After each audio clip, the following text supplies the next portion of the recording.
Have you ever experienced a moment when someone's words or their actions completely destroyed your entire day?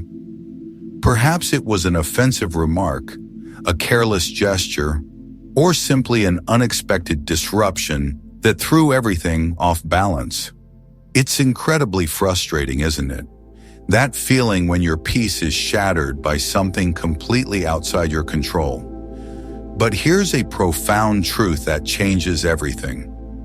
Nobody possesses the power to dictate your emotional state unless you willingly surrender that power to them. What if you could remain completely calm, utterly unshaken, regardless of what life throws at you or what anyone else decides to do? Imagine this. You're moving through your day with an inner sense of tranquility so powerful, so deeply rooted, that even the most aggravating circumstances couldn't disturb your peace. That's not merely hopeful thinking. That's true emotional mastery, and that's exactly what we're exploring in this profound journey together. In this episode, we're delving deep into 10 transformative lessons that will fundamentally change how you respond to the world around you. These lessons will teach you to stop reacting impulsively, to release the grip of anger, and to reclaim complete authority over your emotional life. Now, let me be clear about something important. These lessons aren't about suppressing your feelings or pretending you don't care. They're not about becoming cold or indifferent to the world. Far from it. These principles are about developing the psychological strength, the mental fortitude, to navigate life's inevitable challenges with grace, with clarity, and with wisdom. Whether you're facing harsh criticism, learning to establish healthy boundaries, or discovering how to release long-held resentments, you'll uncover practical strategies and timeless wisdom that will protect your inner peace and help you live with genuine confidence. By the time we reach the end of this journey, you'll possess both the mindset and the practical tools you need to remain completely unbothered, even in the most challenging situations.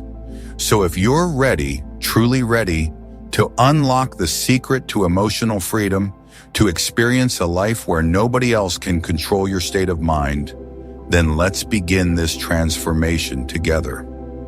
Your journey toward mastering your emotions and reclaiming your inner power starts right now.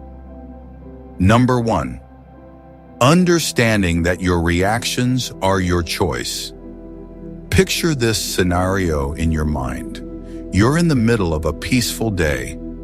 Maybe you're enjoying your coffee. Perhaps you're walking through a beautiful park or simply going about your normal routine.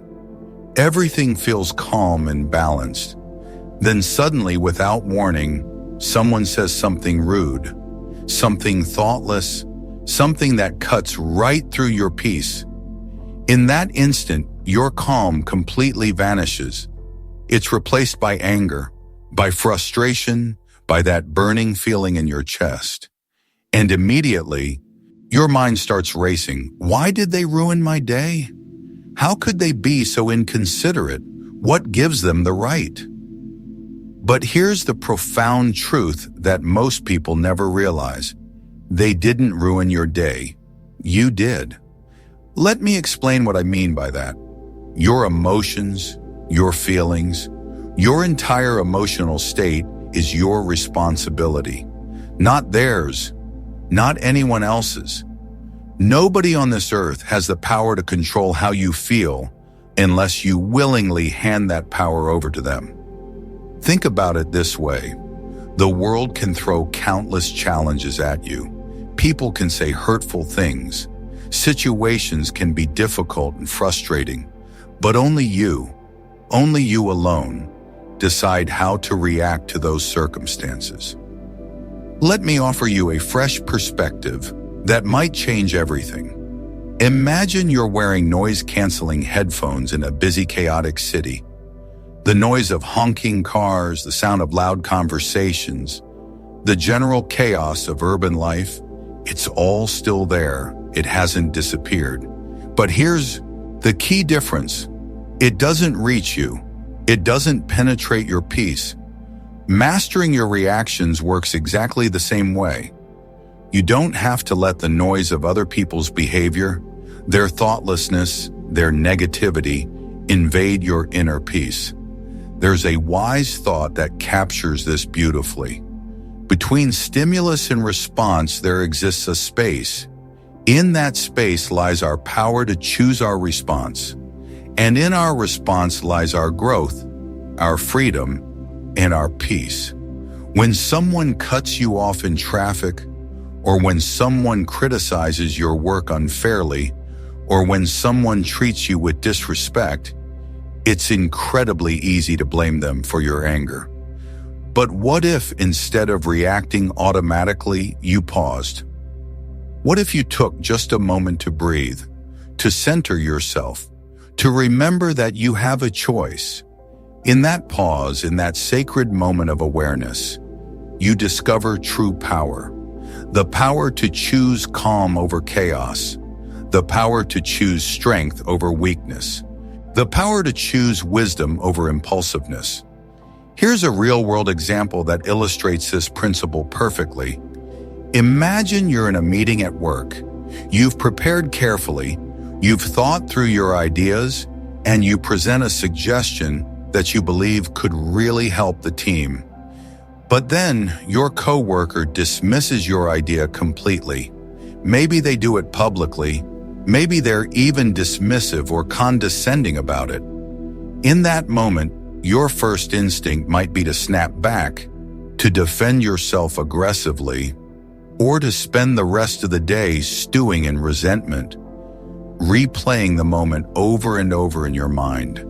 But what if instead you took a different approach? What if you paused, took a breath, and asked yourself a simple question? Is this really about me, or is it about them? Perhaps they're dealing with their own stress. Perhaps they have biases they're not even aware of. Perhaps this moment has nothing to do with the value of your idea and everything to do with their own internal struggles.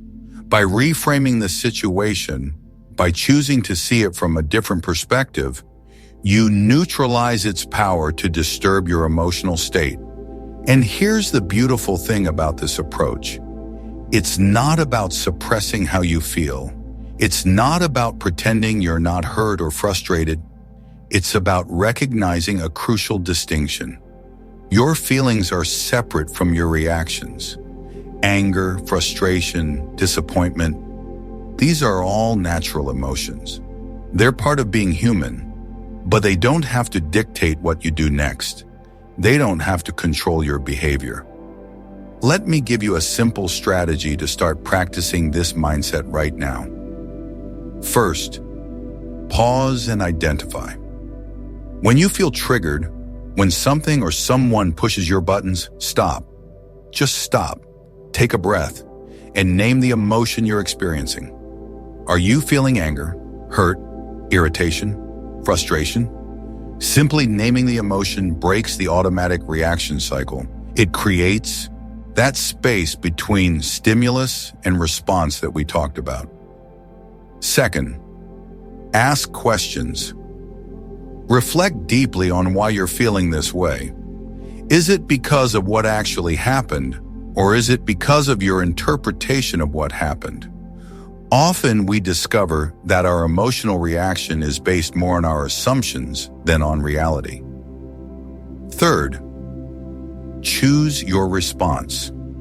Decide how you want to act based on your deepest values and your commitment to long-term peace, not based on the heat of the moment, not based on the temporary satisfaction of reacting impulsively. Imagine the freedom of walking through life completely unbothered by others' actions. The rude stranger on the street, the thoughtless remark from a family member, the minor inconvenience that used to ruin your entire day, all of them lose their grip on you when you take complete control of your reactions. In every single moment, you have a choice. You can let others dictate your emotional state, or you can reclaim your power and protect your peace. The next time someone tries to push your buttons, remember this: their behavior doesn't define you. Your reaction does. And in choosing calm, in choosing wisdom, in choosing to respond rather than react, you gain not just emotional mastery, but true freedom. Number 2, stop expecting people to behave like you. Have you ever felt deeply disappointed by someone you cared about? Maybe you were there for them countless times. You showed up when they needed you. You offered your support, your time, your energy. But then, when you found yourself in need, when you reached out for help, they were nowhere to be found. Disappointment washes over you. Your mind starts racing.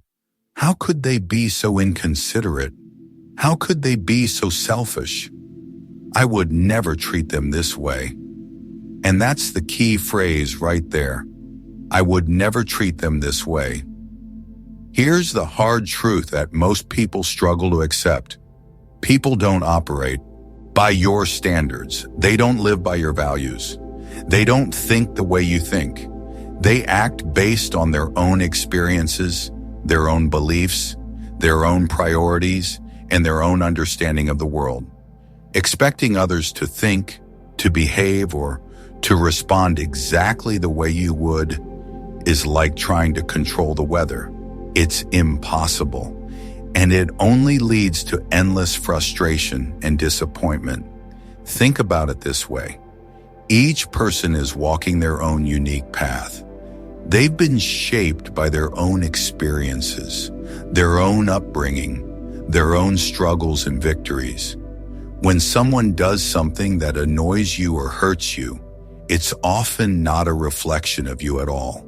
It's a reflection of them, of their own internal world, of their own limitations and struggles. Trying to change or control their behavior only leaves you feeling powerless, feeling frustrated, feeling like you're banging your head against a wall. Instead of focusing on how others should act, focus on accepting them as they are. Let me give you a concrete example to illustrate this principle. Imagine you have a coworker who constantly interrupts during meetings. It drives you crazy. You find yourself getting more and more frustrated every single time it happens. Instead of seething with frustration, instead of trying to teach them a lesson, what if you simply recognized that their habit has absolutely nothing to do with you? By releasing the expectation that they'll change, that they'll suddenly become different, you free yourself from unnecessary emotional turmoil. There's a profound, wise thought that captures this principle perfectly. Expectations are the root of all suffering. The less you expect others to behave in a certain way, the more you protect your inner peace. Here's a practical exercise to help you release these expectations that might be weighing you down. First, acknowledge your assumptions. When someone upsets you, when someone disappoints you, pause and ask yourself, what was I expecting them to do? What assumption was I making about how they should behave? Second, challenge that expectation. Reflect deeply on whether it's truly realistic to expect someone else to act exactly as you would. Is it fair to hold them to your standards when they have their own completely different life experience? Third, shift your focus. Instead of trying to control their behavior, which is impossible, focus on how you can respond calmly and maintain your peace. Think about how liberating this mindset truly is. The rude stranger who cuts you off, the forgetful friend who doesn't remember your birthday, the inconsiderate coworker who takes credit for your work. None of them have the power to disrupt your emotional state unless you willingly give them that power. When you stop expecting others to meet your personal standards, you take back complete control of your reactions. In the end, people are who they are, not who you want them to be. And accepting this truth doesn't mean tolerating genuinely bad behavior or abandoning your values. It means recognizing that your peace is far too valuable to sacrifice for something you simply cannot control. The next time someone disappoints you or frustrates you, pause and remind yourself, they're acting from their nature, not mine. And that's okay, because I choose my response. By releasing those expectations, you gain freedom. Not just freedom from others' actions, but freedom from the emotional weight they once carried in your life. Number 3, let go of the need to always be right. Think back to the last time you got into a heated argument. Maybe it was over something completely trivial, like which route was faster to get somewhere. Or maybe it was something much deeper, like a serious disagreement with a close friend or your partner. As the conversation heated up, as tensions rose, did you feel that powerful urge, that almost overwhelming need to prove your point, to show them that you were right? We've all been there. We've all clung desperately to our version of the truth, like it's a lifeline. But here's the thing about that need to always be right. It's absolutely exhausting, and it's completely unnecessary. The compulsive need to win every single argument, to prove your perspective in every situation, often stems from a deep place of insecurity. It's as if being wrong somehow threatens our worth, our identity, our sense of who we are. But what if you could let go of that need entirely? What if you could approach disagreements with genuine curiosity instead of defensive resistance? A powerful question to keep in your mind is this: would you rather be right, or would you rather be at peace? Often, our stubborn insistence on being right creates unnecessary tension, damages important relationships, and fuels our own frustration. On the other hand, letting go of the need to constantly prove yourself allows you to preserve your peace and approach conflicts with true understanding and compassion. Imagine this scenario. Someone accuses you of something completely unfair. Your instinct might be to immediately defend yourself, to argue your case vigorously, or to point out all their flaws in return. But what if you paused and asked yourself a simple question? Is it truly worth my energy to prove them wrong? Will this argument change anything truly important in my life? In most cases, the honest answer is no. Here's a concrete example. A friend might insist that their way of handling a particular problem is far better than yours. Instead of diving headfirst into a heated debate, you could simply say, I see where you're coming from, and I respect your perspective. By doing this, you not only diffuse the building tension, but you also maintain your own calm and avoid completely unnecessary conflict. The ancient Taoist philosopher Lao Tzu offers timeless wisdom on this. He who is attached to his views will never grow. Letting go of the need to always be right doesn't mean abandoning your principles or silencing your voice. It means recognizing that not every disagreement needs a resolution in your favor. It's about choosing wisely when to engage and when to gracefully step back. Here's how to start practicing this mindset right now. First, pause before responding. When you feel that powerful urge to argue, to prove your point, take a deep breath and reflect honestly on whether it's truly worth your precious energy. Second, seek understanding. Instead of trying desperately to win, ask genuine questions to understand the other person's perspective. This approach often de-escalates conflict naturally. Third, pick your battles. Save your energy for disagreements that truly matter, ones that align with your core values or affect something genuinely important. When you release the need to always be right, you create space for deeper connections, for genuine understanding, and for lasting peace. You stop wasting your valuable energy on pointless arguments and start investing it in what truly matters: your growth, your relationships, and your inner tranquility. Number 4, don't take things personally. Have you ever noticed how easy it is to take things personally? Someone makes an offhand comment and suddenly you're analyzing it for hours, wondering what they meant, feeling hurt or offended. But here's a liberating truth.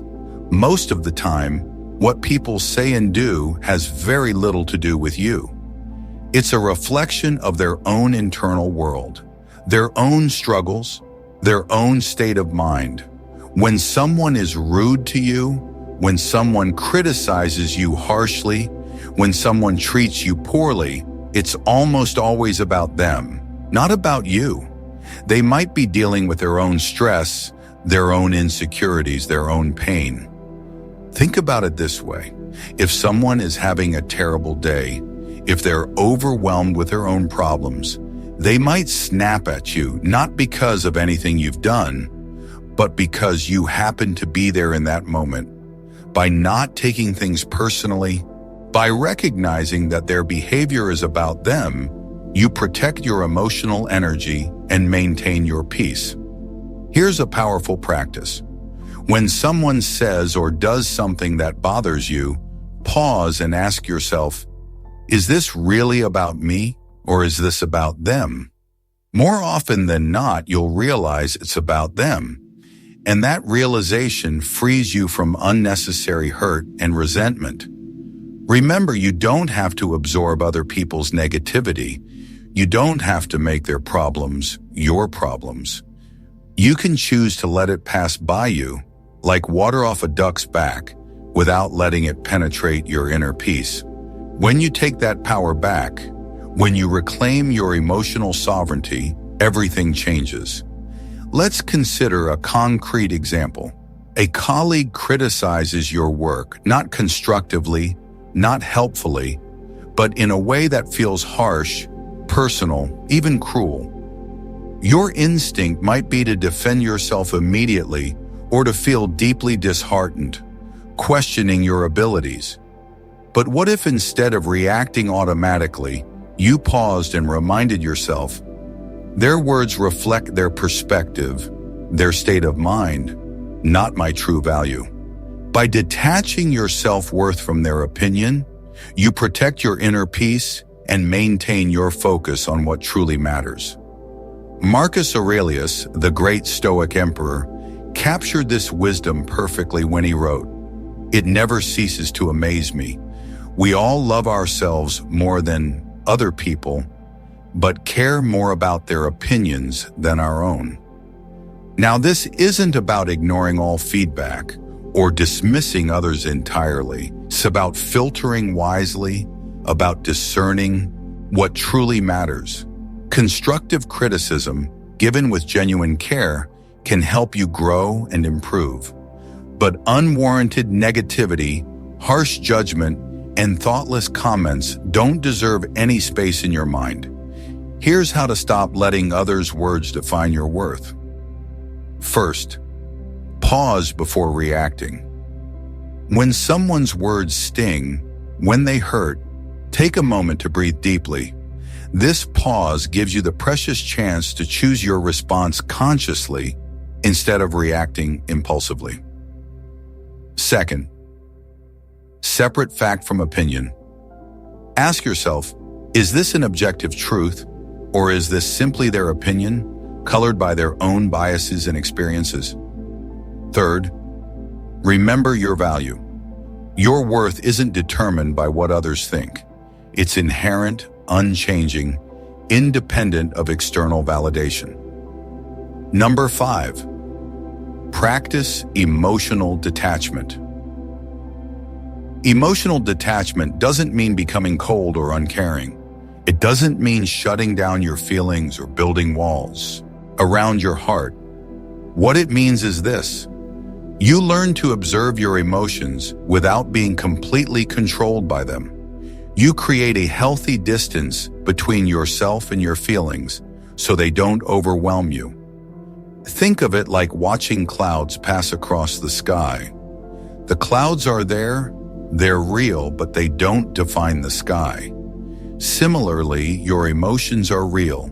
They're valid, but they don't have to define you or control your actions. When someone says something that would normally make you angry, emotional detachment allows you to acknowledge the feeling. Yes, I'm feeling angry right now. But then, instead of being swept away by that anger, you can choose how to respond. Here's a powerful practice for developing emotional detachment. First, name the emotion. When you feel something intensely, simply name it. I'm feeling frustrated, or I'm feeling hurt. This simple act creates distance. Second, observe without judgment. Notice the emotion without labeling it as good or bad. It's just an emotion, a temporary state passing through. Third, choose your response. Now that you've created this space, this distance, you can decide consciously how you want to act, rather than being controlled by the emotion. This practice of emotional detachment is incredibly liberating. It means you're no longer at the mercy of every feeling that arises. You're the observer, the conscious chooser, not the victim of your emotions. Number 6. Set clear boundaries to protect your energy. Boundaries are not walls. They're not about shutting people out or being cold and distant. Boundaries are about protecting your time, your energy, and your emotional well-being. They're about honoring yourself and your needs. When you don't have clear boundaries, you allow others to dictate how you spend your time, where your energy goes, and how you feel. Saying yes to everyone else often means saying no to yourself, to your own needs, to your own peace. A powerful reminder comes to mind. You can't pour from an empty cup. If you're constantly giving, constantly accommodating, constantly saying yes without protecting your own energy, you'll inevitably find yourself burned out, resentful, and completely disconnected from your own needs. Boundaries are how you safeguard your emotional freedom while still maintaining healthy, meaningful relationships. Think about this. When someone oversteps your boundaries, when they take advantage of your kindness, it's often not entirely their fault. It's yours for not clearly defining and consistently upholding those boundaries. People aren't mind readers. Unless you communicate clearly what you're okay with and what you're not, they'll continue to push, often without even realizing they're doing so. Here's how to establish and maintain healthy boundaries. First, identify your limits. What drains you? What situations leave you feeling exhausted or resentful? These are signs that you need a boundary. Second, communicate clearly. Be direct, be honest, be kind, but be clear about your limits. Don't hint, don't hope people will guess. Tell them. Third, enforce consistently. A boundary without enforcement is just a suggestion. When someone crosses your boundary, address it immediately and firmly. Fourth, don't apologize for your boundaries. You don't need to justify or explain why you need to protect your peace. Your boundaries are valid simply because they're yours. Remember, setting boundaries isn't selfish. It's self-respect. It's recognizing that your peace, your energy, and your well-being matter just as much as anyone else's. Number 7. Focus on what you can control. This is perhaps one of the most fundamental Stoic principles, and it's absolutely transformative when you truly understand it. The Stoics taught us to distinguish clearly between what we can control and what we cannot. And here's the liberating truth. We can control very little in this world. We cannot control other people's actions, their words, their opinions. We cannot control the weather, traffic, or unexpected circumstances. We cannot control the past or guarantee the future. But here's what we can control: our own thoughts, our own reactions, our own choices, our own effort, and our own character. That's it. And remarkably, that's enough. When you focus your energy on what you can control, you stop wasting precious time and emotional energy on things completely outside your influence. Epictetus, the great Stoic philosopher, taught, "Make the best use of what is in your power and take the rest as it happens." This doesn't mean becoming passive or giving up. It means directing your energy wisely, focusing on your circle of influence rather than your circle of concern. Here's a practical exercise. When something upsets you, ask yourself, can I control this? If the answer is no, let it go. Focus instead on what you can control: your response, your attitude, your next action. This shift in focus is incredibly empowering. It transforms you from a victim of circumstances into the author of your own experience. Number 8, reframe difficult situations. The way you interpret a situation determines how you feel about it. Two people can experience the exact same event and have completely different emotional responses simply because they interpret it differently. This is the power of reframing. Reframing means choosing to see a difficult situation from a different perspective, one that serves you better. It's not about denying reality or pretending everything is perfect. It's about finding meaning, finding opportunity, finding growth even in challenging circumstances. The Stoics were masters of reframing. Marcus Aurelius wrote, "The impediment to action advances action. What stands in the way becomes the way." In other words, obstacles aren't just obstacles. They're opportunities for growth, for learning, for becoming stronger. Here's how to practice reframing. When something difficult happens, ask yourself, what can I learn from this? How can this make me stronger? What opportunity might be hidden in this challenge? This simple shift in perspective can transform frustration into curiosity, defeat into determination. Number 9, build emotional resilience. Emotional resilience is like a muscle. The more you train it, the stronger it becomes. It's your ability to bounce back from difficulties, to maintain your equilibrium even when life gets hard. Building resilience doesn't mean you won't feel pain or struggle. It means you'll recover faster, you'll adapt more easily, and you'll grow from the experience. Here are key practices for building emotional resilience. First, practice self-compassion. Be kind to yourself when things go wrong. Treat yourself with the same compassion you'd offer a good friend. Second, maintain perspective. Remember that difficult moments are temporary. This too shall pass. Third, learn from challenges. Every difficulty is an opportunity to grow stronger, to learn something new about yourself. Fourth, build a support system. Connect with people who uplift you, who support you, who remind you of your strength. Fifth, take care of your physical health. Your emotional resilience is deeply connected to your physical well-being. Sleep, exercise, nutrition, all matter. The more resilient you become, the less external circumstances can shake you. You become like a tree with deep roots, able to weather any storm.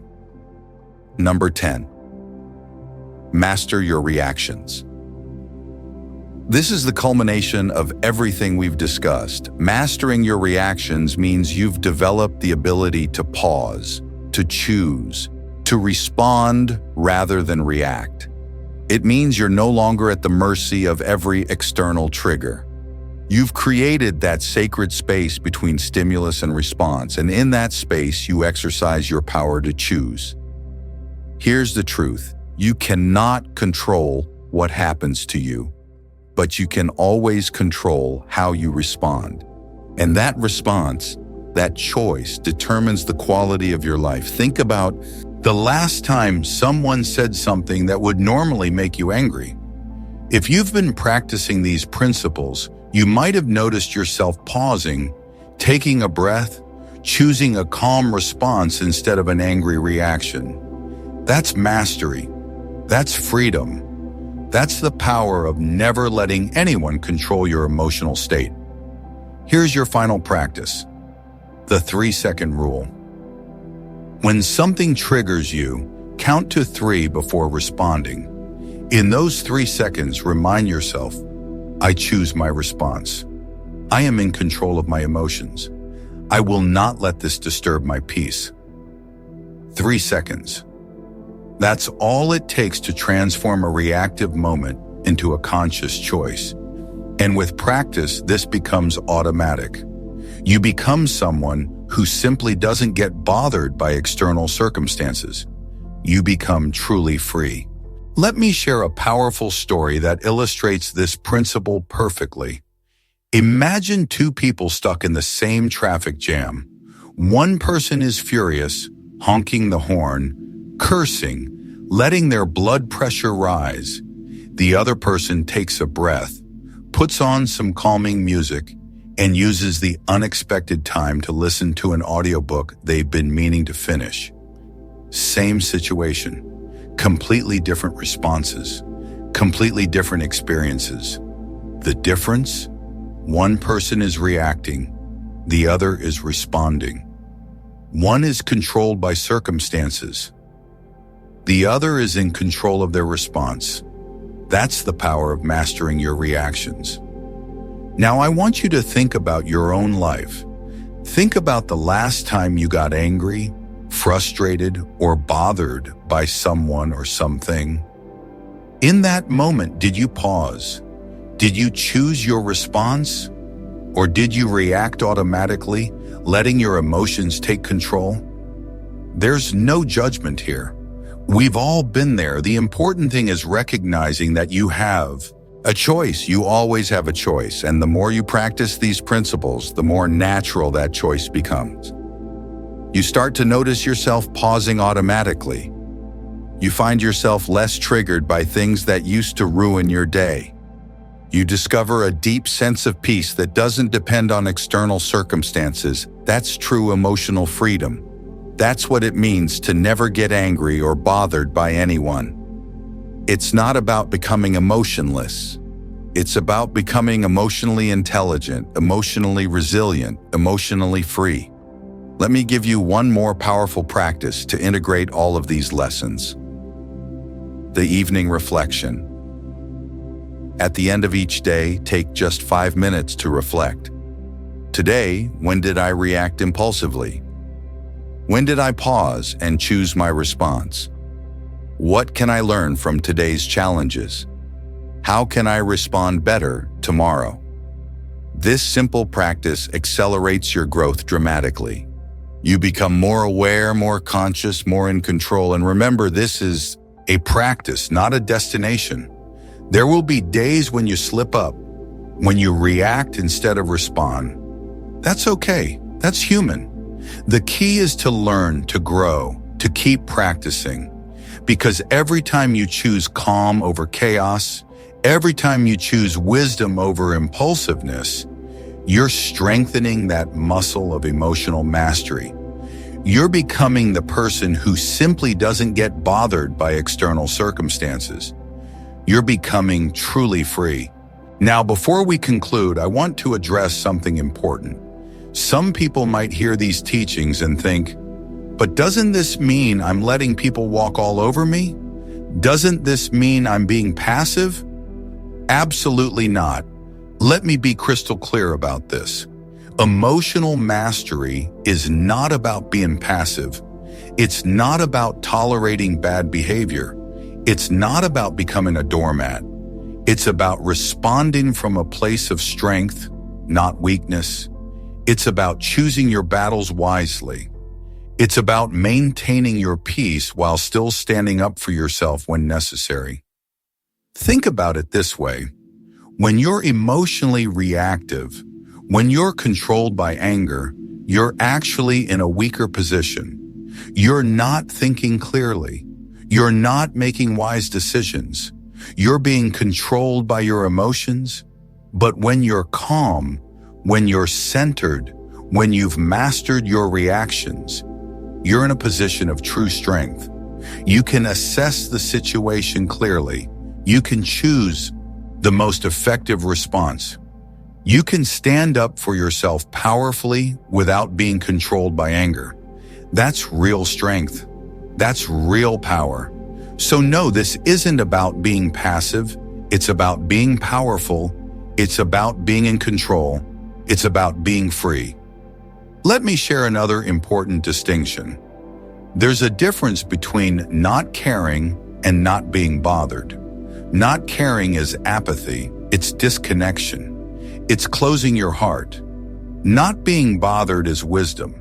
It's discernment.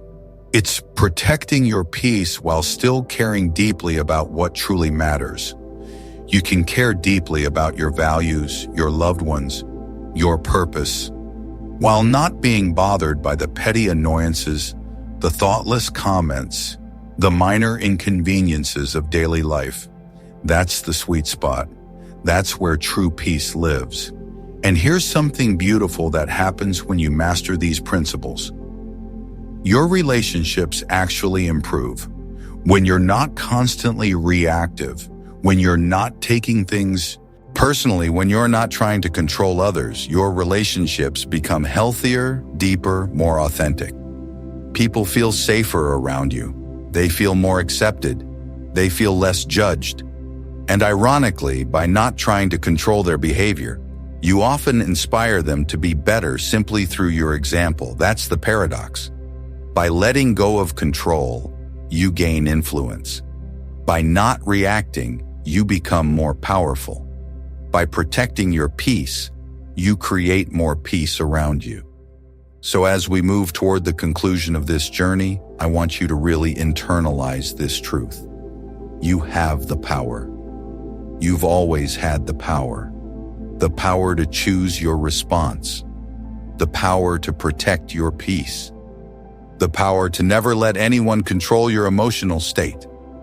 And that power becomes stronger every single time you use it, every time you pause instead of reacting, every time you choose calm over chaos, every time you remember, I am in control of my emotions, nobody else. That's when you become truly unbothered. That's when you become truly free. Let me leave you with one final powerful thought from the Stoics. Epictetus, one of the greatest Stoic philosophers, taught this. It's not what happens to you, but how you react to it that matters. Think about the profound simplicity of that statement. Everything we've discussed in this entire journey can be summed up in those few words. It's not what happens to you, it's how you react to it. The rude comment, the traffic jam, the criticism, the disappointment, the frustration. None of these things have inherent power over you. They only have the power you give them through your reaction. And here's the liberating truth. You can take that power back right now, in this moment. You can decide, from this day forward, I will not let external circumstances control my inner state. I will pause. I will choose. I will respond with wisdom, not react with impulse. I will protect my peace. I will master my emotions. I will be free. That decision, that commitment, changes everything. It's not an easy path. It requires practice, patience, and persistence. There will be moments when you slip up, when you react instead of respond. But each time you recognize it, each time you learn from it, you grow stronger. The muscle of emotional mastery gets stronger, and gradually, almost without noticing, you become that person who simply doesn't get bothered by things that used to ruin your day. You become that person who remains calm in chaos. You become that person who radiates peace even in difficult situations. You become truly unbothered, truly free. And that freedom, that peace, that mastery is available to you right now, not someday, not when circumstances change, not when people start treating you better, right now. Because it's not about changing the world around you, it's about changing your response to the world, and that is completely within your power. So I invite you, I challenge you, to take these 10 lessons and actually apply them in your life. Don't just listen and forget. Take action, practice, experiment. See what happens when you truly commit to mastering your emotional responses. Start small. Pick one lesson that resonated most with you. Maybe it's taking ownership of your reactions. Maybe it's not taking things personally. Maybe it's setting boundaries. Whatever it is, focus on that one principle for the next week. Practice it consciously. Notice when you're being tested. Choose your response deliberately. And watch what happens. Watch how your experience of life begins to shift. Watch how you feel more in control, more peaceful, more free. That's the beginning of true transformation. And once you've mastered one principle, move to the next. Build your emotional mastery one lesson at a time. Because this isn't just about never getting angry. It's about living a life of genuine freedom, genuine peace, genuine power. It's about becoming the best version of yourself. The version that isn't controlled by external circumstances. The version that chooses wisdom over impulse. The version that protects their peace while still engaging fully with life. That version of you is possible. That version of you is waiting. All you have to do is choose it. Now, as we approach the end of this transformative journey, I want to recap the 10 powerful lessons we've explored together. These aren't just concepts to understand intellectually. These are practices to embody, to live, to make part of who you are. Lesson 1. Take complete ownership of your emotional reactions. Remember, nobody can make you feel anything unless you give them that power. Lesson 2. Stop expecting people to behave like you would. Everyone is on their own unique path shaped by their own experiences. Lesson 3. Let go of the need to always be right. Choose peace over being right. Lesson 4. Don't take things personally. Most of what people say and do is about them, not about you. Lesson 5. Practice emotional detachment. Observe your emotions without being controlled by them. Lesson 6. Set clear boundaries to protect your energy. Your peace is worth protecting. Lesson 7. Focus on what you can control. Let go of everything. Lesson 8. Reframe difficult situations. Find the opportunity in every challenge. Lesson 9. Build emotional resilience. Train your mind like a muscle. Lesson 10. Master your reactions. Pause, choose, respond with wisdom. These 10 lessons, when practiced consistently, will transform your entire relationship with anger, with frustration, with being bothered by others. They'll give you a level of emotional freedom that most people never experience. But remember, this is a practice. It's not about perfection. It's about progress. It's about getting a little better each day. Some days, you'll master your reactions beautifully. Other days, you'll slip and react impulsively. That's okay. That's part of being human. The key is to keep practicing, keep learning, keep growing. Because every time you choose calm over chaos, you're rewiring your brain. You're creating new neural pathways. You're becoming the person who simply doesn't get bothered anymore. And that's incredibly powerful. Think about how different your life will be when you're no longer controlled by external circumstances, when you're no longer at the mercy of other people's moods, words, or actions, when you can walk through your day with unshakable inner peace regardless of what happens around you. That's true freedom. That's what these lessons offer you. And it's completely within your reach.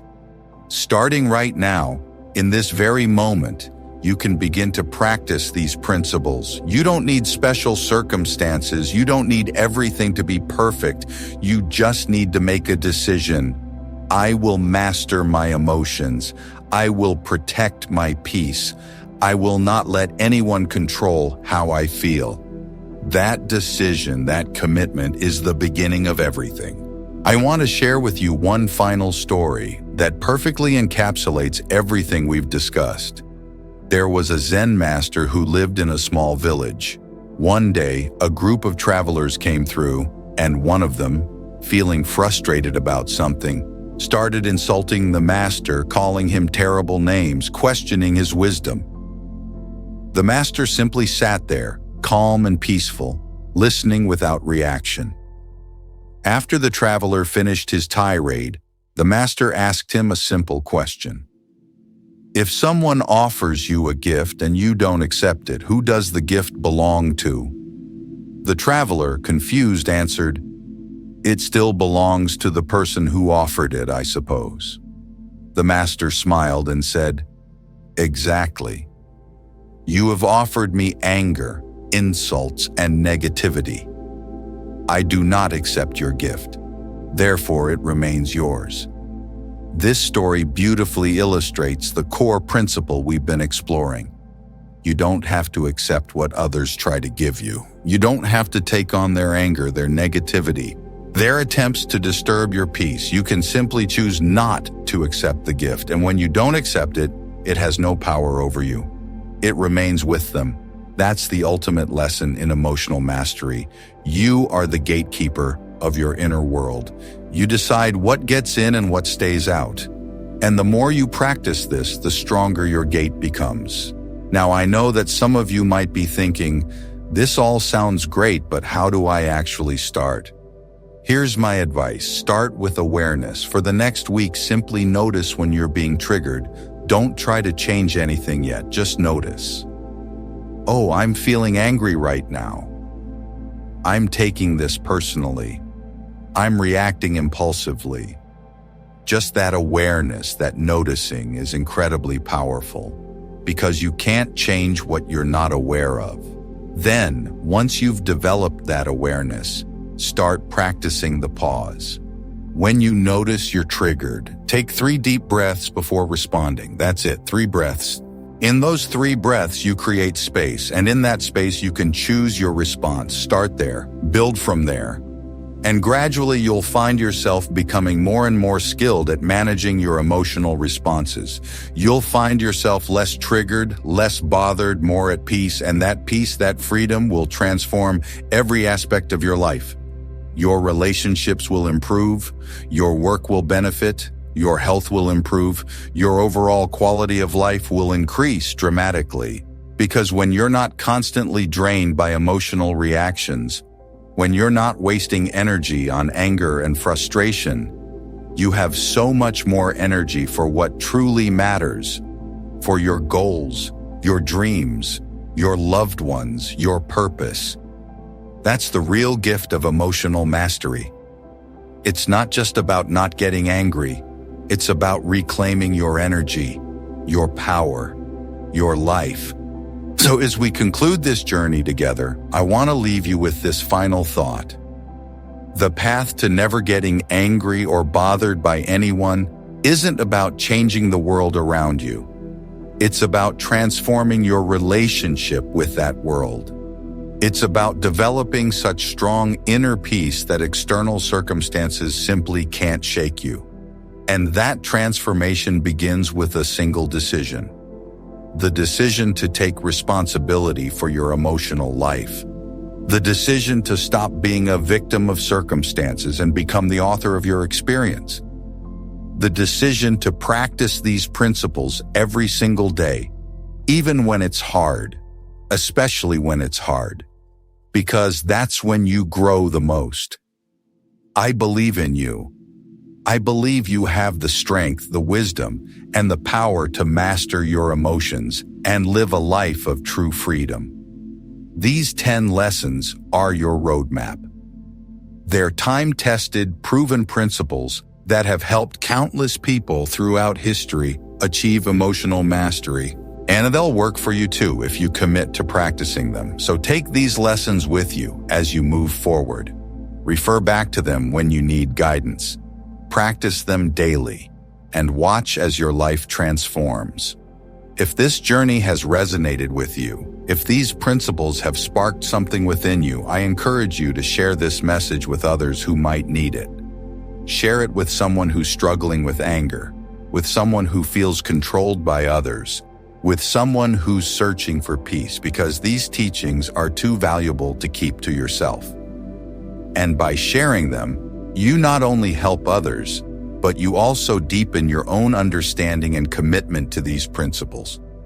Before we part ways, I want to remind you of one final truth. You are not your emotions. You are not your reactions. You are the awareness behind them. You are the consciousness that can observe, can choose, can decide. And that consciousness, that awareness is always free, always peaceful, always in control. When you remember that, when you connect with that deeper part of yourself, nothing can truly bother you, because you're resting in a place that's beyond the reach of external circumstances. That's your true home. That's where real peace lives, and it's always available to you in every moment, regardless of what's happening around you. So go forward from here with confidence, with peace, with the knowledge that you have everything you need to never be controlled by anger or bothered by anyone ever again. The power is yours. It always has been. Now, it's time to claim it. Thank you for joining me on this profound journey of emotional mastery. May you find the peace you seek. May you master your reactions. May you live a life of true freedom. Until we meet again, stay calm, stay centered, and remember, you are in control of your emotions. Nobody else, ever.